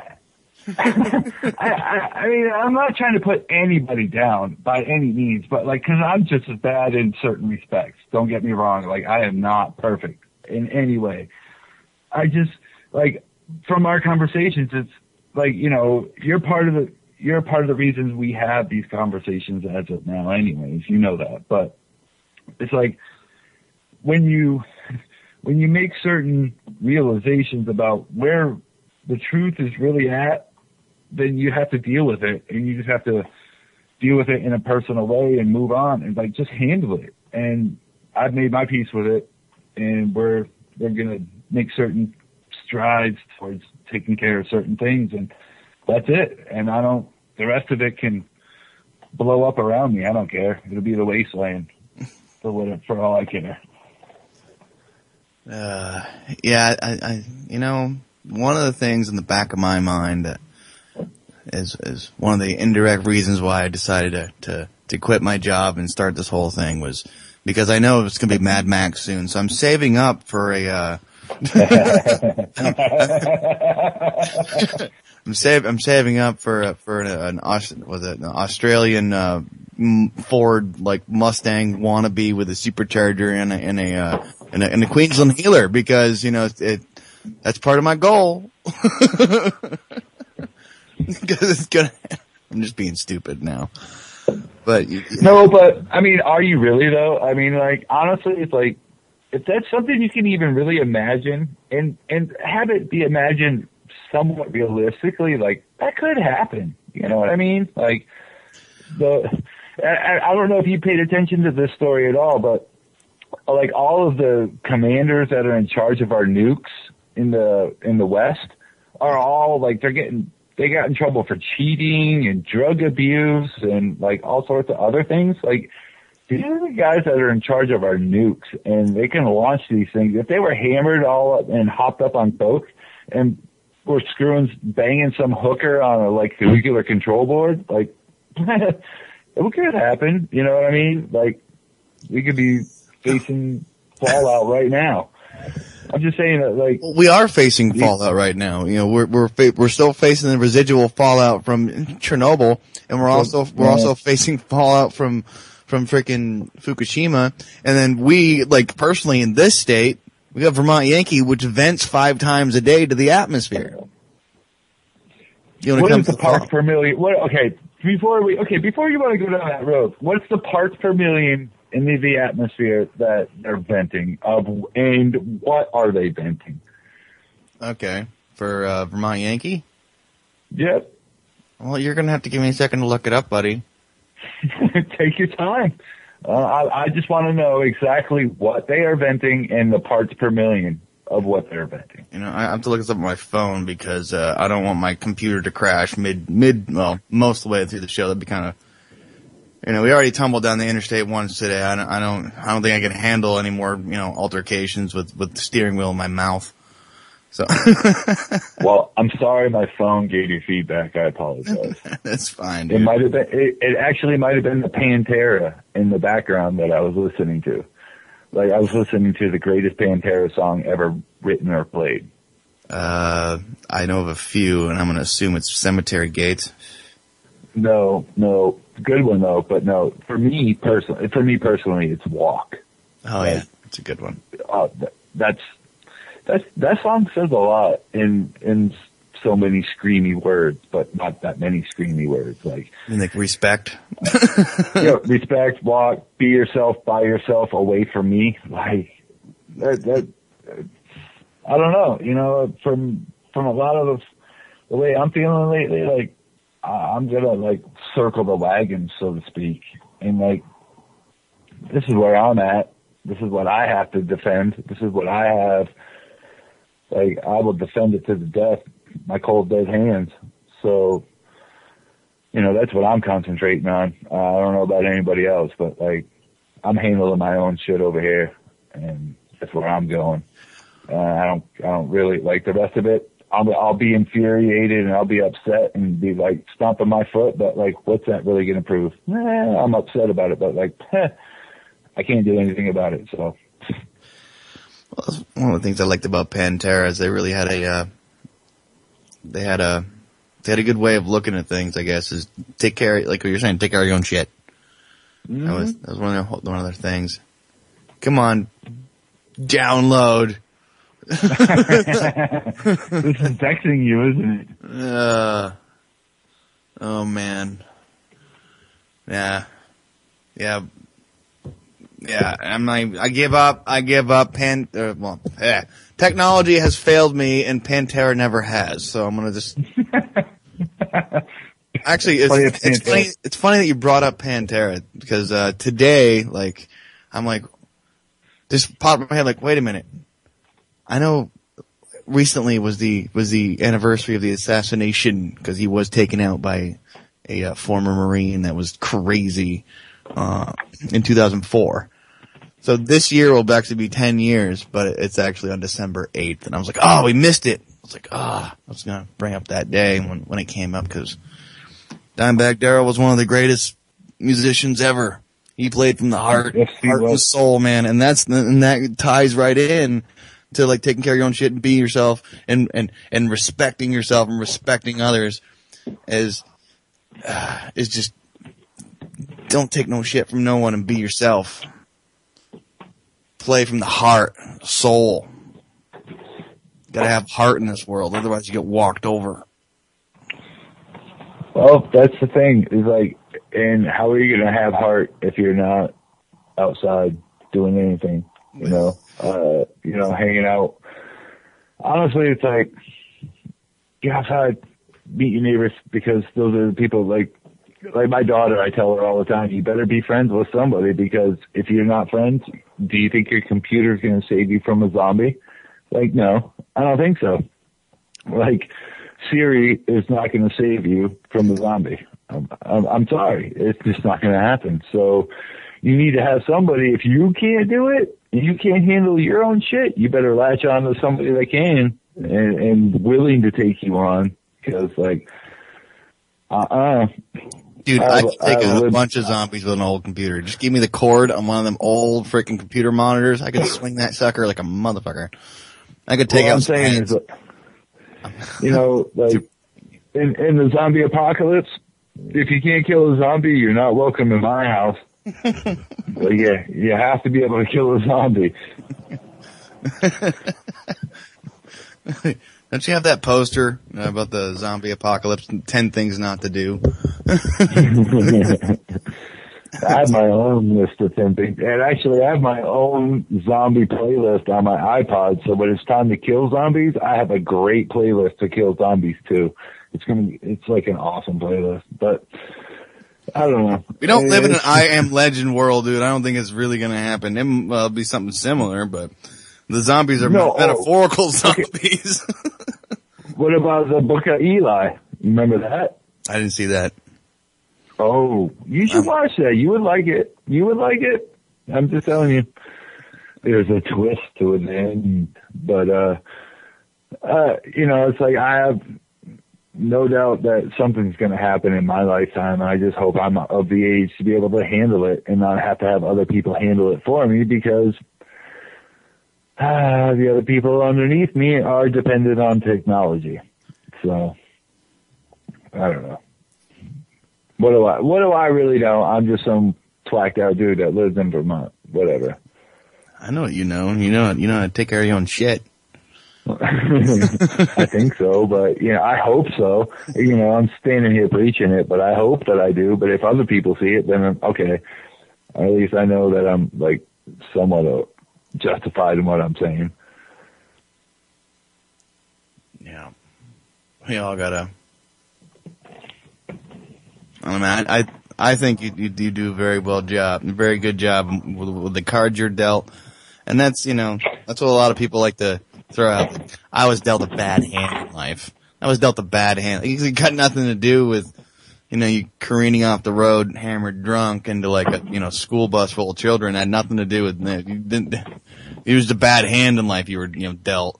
And it's like the crutches. We have a society full of people with crutches. They don't want to, like you were saying, like they don't want to take a responsibility. Yeah, for any of their own acts. A bunch of Jimmies. We have a bunch of Jimmies in our world. Jimmies? Like sprinkles? No, Jimmies. No, Jimmy's like I was in South Park Jimmy's. Jimmy. Jimmy. The rest of them are so blind to the fact the rest of them are so blind to the fact of what's really happening to them. The rest of them are Timmy, so it's Timmy, yeah.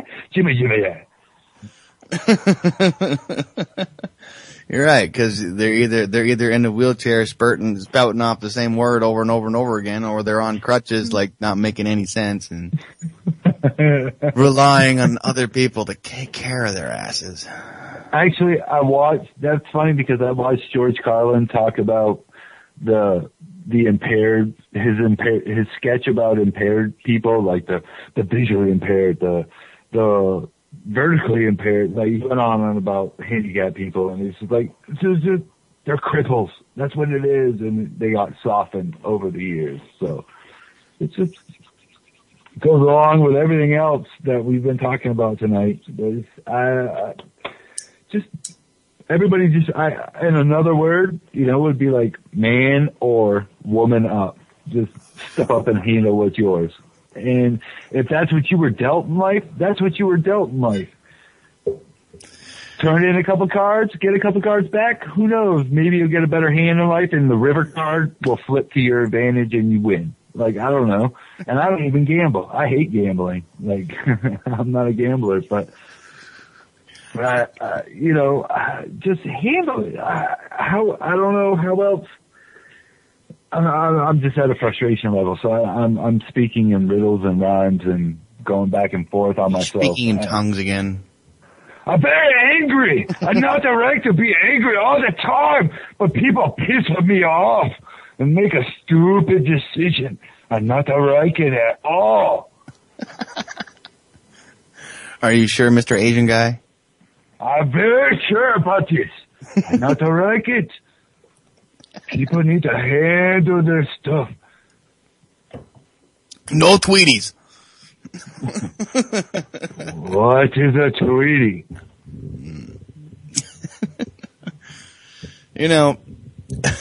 We were talking about South Park a minute ago, and I was watching South Park video. Like I went on their little website because you can go watch South Park, all the episodes up until the newest ones for free, like right on their own little website. They're nice enough. Trey and Matt were nice enough to put them up there. But what I love about the South Park all the episodes and even the movie is that they're really actually like they're picking on and making light of, yet putting out in the forefront the problems in our like interactions every day. You know what I mean? Yeah. Like it's funny you mentioned Timmy because I watched the Timmy 2000 episode where it was Timmy's debut. Yep. And it was so true because, it was where Timmy was, he was of the band Lords of the Underworld. It was like, Timmy, live la, Timmy. And, they were supposed to play the the Lollapalooza of South Park, and Phil Collins was headlining, and Phil Collins is using Timmy's disability card against him, saying, "Oh, the crowd is just laughing and making fun of him," and really, like, yeah, they were really on board with what Timmy was doing. He was being himself and doing his own thing, and that's really like that shows two parts of society that's wrong. Like, when someone tries to be themselves, they get cut down, or if they're of some other, like either handicapped or if they fit in some kind of special interest group, like LGBT or any of those. It doesn't matter. Like the crowd that supports them is now like ridiculed because of they're not fucking following the same path as all the other sheep are. I will have to say that South Park has a very good pulse on what's going on around them at the time to make fun of it in such a way that it's ridiculous, but if you really cut through to it, it's actually pretty good commentary on what's going on. You know what I mean? It's a good artistic visual commentary, exactly. That's all I'm saying. Yeah, it's like their take on what's going on, and it's a very good take. If you ask me, like personally, I think what they do is fucking fantabulous. Like it's good stuff, and it's like Saturday Night Live used to be in the 70s. You know, back when Saturday Night Live was like awesome. Like I'm dating myself, but some people in the chat will know. But I don't remember the 70s. I was a twinkle in someone's eye in the 70s, I think, and that was a few years later. I came to fruition. I don't know. The Saturday Night Live in the 70s was good stuff. Like, you know, it was like really cut to the core type funny stuff. And like South Park has kind of taken up that mantle, and they get shut down for their vulgarity, but their commentary on what's really happening is really good. And it relates exactly to what's been going on tonight and what I've been harping on. It's just, you know, like the Prius owners that like, oh, I'm so special because I own a Prius and my carbon footprint is so small, but, you know, and then they blow up because they hold their shit in, you know what I mean? It's like that's just the perfect commentary of like, you know, pull your head out of your ass and like realize what's really going on around you. But, you know, it's just to what we talked about over the last couple of shows is like, we can bitch and moan all we want. We can sit here and stomp our feet and wave our banner and feel righteous. And, you know, what are each of us doing? You know what I mean? Recently, you know, you've made a life decision in the change. I've been going through it recently, and we're no better than anybody else, but like other people need to think for themselves, and like you have to just deal with it and move on. And I don't know, I kind of lost my train of thought on that. Seeing something, deal with your own shit is what you were getting at. Make a life change. Start dealing with your own shit. Like, period. Like, you can't, if you need to make money, go out there and make money for yourself. You don't need to go work for some slave wages to do that. Everyone's got a skill out there. Everyone's got a skill out there. I know they do. They may not know they have it right now, but if they think long and hard about it, there's something that people can provide without having to rely on someone else to go work and pay into the system to pay for you to not know what you're going to do next because you are, you're like, your job skill set is so, minuscule. You find yourself like, oh, I can't do anything because I'm not going to go out there and just take that really crappy minimum wage job because I'm above that, you know? I don't know. What do I know? I'm just a mechanic. Exactly. That's the same thing. That's what I come back to. You know what? This is my point of view. This is.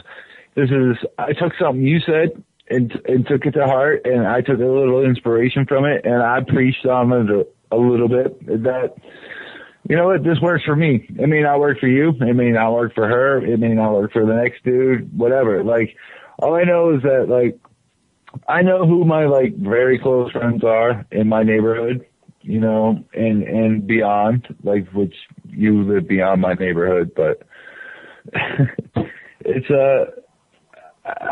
you know, that's what I'm from forward out. It's like I'm concentrating on what I have to take care of right here, right now, and deal with that on a day-to-day basis in the right here, right now, because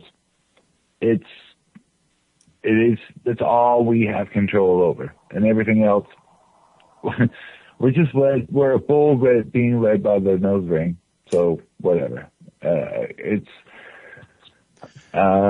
know, well, a lot of people that aren't inside of our this alternative media group, they're being led by their little, you know, their bull ring in their nose too. They're following whatever the mainstream media is telling them is going on in the world. Their version of the world is, and they're not looking outside the window. You know, Bill Hicks said it great. You know, he was talking about. He's like, have you watched the news? Have you seen the news? Like, you turn the news on, it's like death, depression, war, AIDS, famine. And like, then you look out your window, it's like, crickets. He's like, where the hell is all this shit happening? Like, people get caught in that, man. Like, you know, my mother is one of them people that like spent 2 weeks laying underneath a blanket, hiding, like, watching the television during 9/11 and like after the fact. You know, like that. It's brainwashing, man. And if you can break free from that and just step outside and be like, all right, we're here. This is where we are. We're right here in this little plot of dirt. And these people around me are what's going to matter in the end. And right now, nothing's happening right here. So we should use our critical thinking skills and be like, do we need to actually throw a whole bunch of draconian laws on the books to affect everybody, or do we need to like scroll it back and just take care of our own? So here's my argument to that though. Like, some of the people that may find themselves on the other side of there'll be people like you and I and anyone else here that's listening to us, more than likely. Like, other people will listen to them and find them on the fringe or crazy and look for the more mainstream alternative option as opposed to like actually fighting for your freedom. Like, you know what I'm saying? Like, these people are so brainwashed as it is by what's going on around them for their whole lives that they will find, you know, when we step up and say, hey, blah, blah, blah, blah, blah, like, this is what's been happening, you know, they shun it, and here we are. So, you know, that's what I'm saying. Keep a small select group and just leave it at that. Like, a small select group, and, you know, let everybody else fend for themselves to a degree. And, you know, I don't know how else, and I'm not trying to be rude, but like, I don't know. So one of your major points is like, people need to get together and accept an accepted group of people that are of like mind, and everyone should do that. Everyone should find a selective group of like mind, and then we'll be in two factions. You know, the people that take care of their shit and the people that don't. and when it comes down to it, like, we all have a certain number of people we know we can rely on for certain needs and certain things. Because I don't know. I'm derailing myself. More along the lines of, like, not people that are like mine, but just people that can, like, agree on something. Like, do you agree with this, or this? Okay, then we'll, you know, like, we can work together then. Like, you know, it's just, stop the division. Stop having the division, like, over minor detail. Like, if you need a division, have a division over something that really matters, like to have guns or not have guns. Well, personally, I feel that we need to have guns to defend ourselves against those that threaten us. Mm-hmm. So, have a disagreement over something that matters, not over something of like, okay, well, you have the right to do this and I have the right to strike, but you don't, so we're going to fight. Or, I don't know, just get over the shallow shit and deal with real shit. And like you said in your rant the other day, it's like, we can't agree on disagreeing about anything. So, like, we're lost from the start. So that's why I say it's like, find yourself, whatever, and handle your own personal, and then find somebody that handles their own personal, and then from there you grow into a group of however many. I'm not, just not whatever. I don't know. Like, just find people that, that you agree with, then fine. Like, just, I don't know. Well, we all don't. No one agrees on everything 100%. But that's proven. You know, we always go back to 9/11, and a lot of hosts and a lot of networks go back to 9/11. We don't agree with that. You know, like I don't agree with Mike Rovero's 100% viewpoint of 9/11, but that doesn't make me not listen to him sometimes. Well, hasn't been on air. He's been ill, but the no planers don't agree with the people that say there were planes, but you know, we just need to agree that in this whole situation that we have been plunged into and stuck into, is like we're being lied to 100%. And that should be the only like binding force between all of us, is we're being lied to, all of us. Every single person in this chat, everyone listening, everyone that's not listening, minus that 0.01% of the people that are probably mostly controlling most of the shit that's hitting the fan. The ones that are controlling the dial from 1 to 3 on the fan. And they're also got that auto feeder that shoves it in the back and is up everywhere. We don't screw them. Okay, they're already like, if there's gonna be something, they're already like got their spot. They're ready. We all need to know that, like, hey, with our pitchforks in hand and our torches in the other hand, you guys are lying to us, and we need to like at least stand there on that principle alone. Even if, because the semantics, the little points is what divides us. It's like an election year. Exactly. An election year. Like what are the big points? The big points of every election year is, oh, abortion is horrible. Oh, or the drug war. We need, heroin is going to kill us all. Yeah, well, where's the heroin coming from? Oh, we don't want to talk about that because it might incriminate someone of importance. Or like the whole system in general. You know, what really pisses me off is that we just all can't just freaking agree that we don't agree on everything. we should definitely agree on that, and we should also agree that we're being screwed and lied to all at the same time. That's it. The one real quick, there's a group of people out, like there's one group or one entity that resides over all of us that we all agree sucks, and that's the fucking IRS. We all know paying taxes freaking sucks because you know the money doesn't go where it's supposed to. You know, and it's almost like a mirror of a charity. People throw money at a charity and they think the money's going where it's supposed to go. Yeah, it doesn't go anywhere. It's like a mirror right there. But we all can agree that the IRS sucks. And we pay taxes on everything. I'm just so sick. I'm so sick of, can't we all just get along? All of us. Like, what was so bad about the whole idea of the United States being the free land? You know? What was so bad about that? You can't allow people to be free. The people in control cannot allow the people to be free. They're allowed to think they're free, but they're not allowed to be free. Like, that's, like, I mean, you're getting way out there at this point, but like, which is fine because we've covered the gambit tonight. But that's where we're at, dude. Like, they've given us what we have, and they think that we should be thankful for that. And I don't know, the fact that we question things bothers them. So it's coming sooner than later. I hate to be the doomsdayer, the guy on the corner in L.A. that was scraggly and homeless screaming, the end is near. Like, how many music videos did you see that guy in?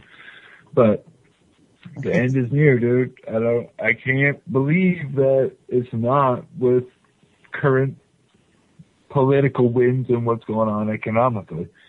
So, I don't know. Leave that to me to be psycho out in the woods. Signing off. Whatever. Yeah, the one problem with us walking around holding that sign is the end is near is not too many people are going to see it. I don't believe it. Yeah, that's, we live in one of the greatest states in the union, and I don't like calling it a union. I don't like being united like we are. I think we should have a separate. But we are a United States, and I wouldn't want to be anywhere else. But in this place that we live, Vermont's a good spot to live, I think, personally, myself.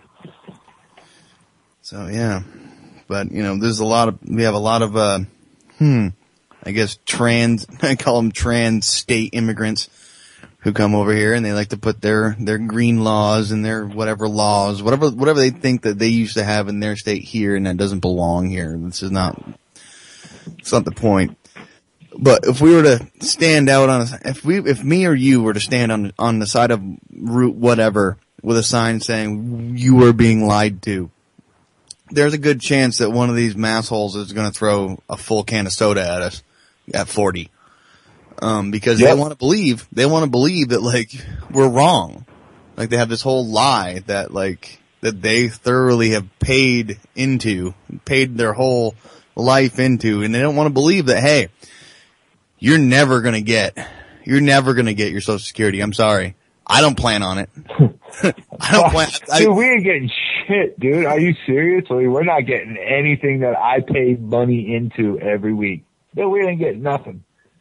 And we pay in all these taxes for everything. We have, like, we were talking on the way here last Tuesday when you picked me up. Gasoline tax, man. We have the gasoline tax is huge in this state. And look at our roads. Not supposed to go to fixing the roads. Shitty. And how many ball joints are lost every day in this state? We don't have a lot of people. Like, the roads are shitty. The main roads, the interstates are shitty. The money we pay in that these people in mass that come over here thinking like the laws are similar. Well, they're not. I'm sorry. And if I want to walk down the street with my sidearm on my hip, holstered, safety on, with, like, 3 different ways of, like, 3 different, like, mechanisms to push before you can pull it out, they think I am a psycho. I don't need that. Like, these people don't understand the essence of freedom, and they don't understand the essence of the Second Amendment or the Bill of Rights, period. Because they want to put their, aspect from what they want to feel safe because they don't carry a gun. Like, that's what it is. Like, if they don't carry a gun, why should you carry a gun? And that's why they put up these laws. Like, right. And they'll call the cops on you. They'll call the cops on you in a heartbeat. Now, but guess what? If you legally own that gun, you're legally in your rights. If it was concealed or open, if you carry it open, it's open. Or if you carry it concealed, it's concealed. You're well within your rights. Well, real quick before we, we're out of here. We're almost out of here in a couple minutes, but you told me a story about your youngest daughter when she first encountered you and your firearms. Can you want to sum that up real quick for everyone and how she reacted to begin with and how you warmed her up to it, the idea of them? She was kind of revolted, to use just a quick descriptive word. She was revolted at first, and I said, okay, that's fine. How about you help me clean them and take them all apart? So quickly, over one Saturday afternoon, we pulled all of my guns apart and we cleaned them and, shining them up. And then a couple of weekends later, I asked her again if she wanted to go shooting, and she was like, yeah, but I want to shoot the small one. So we went and shot a .22 pistol. And, I mean, that's all she's ever shot besides the crossbow. But, over time, like, just introducing her to them slowly over time. And, like, now when we have our shoot-a-thon, she asked if she could be there, and she has her pink earmuffs, and she's ready to go shoot all of what we have going on this weekend. But, she's ready, and it took her time, but, she's all about shooting now, and she respects the firearm, and she knows, and we're good. That's right. It's about experience. Once you can't like or dislike something until you experience it. That's it. Really. Exactly. So we're down to the last few seconds here, and I'd like to say thanks to everyone in chat. Mr. James, thanks for being here on air. And Vinny, Mr. Vincent is up next with What Matters Worldwide, and I'm sure he's going to have an awesome show tonight. And thanks, guys. Good night, everybody. Peace out.